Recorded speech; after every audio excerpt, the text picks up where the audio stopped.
মালদায় জমিদার বাড়ির অসাধারণ রাজকীয় কার্তিক পুজো, যার দর্শন পাওয়ার জন্যই শত শত ভক্তের ভিড়। আর বসেছে দারুণ জাঁকজমক মেলা।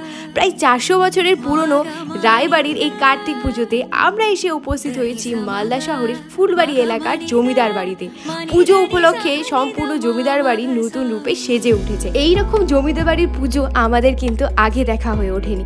দেখো শুধু একবারই কার্তিক ঠাকুরের এই অসাধারণ রূপকে। ঠাকুরের দুই পাশে ও উপর জুড়ে রয়েছে কত ঠাকুর, আর সাথেই রয়েছে মানত করা ছোট ছোট অনেক কার্তিক ঠাকুর। এই রায়বাড়ির প্রত্যেকটা কোণায় আকর্ষণীয়। কি সুন্দর এই ওয়ালআর্টগুলো, নিখুঁত হাতের কারিগরি, যেন মনে হচ্ছে কোনো এআই পিকচার।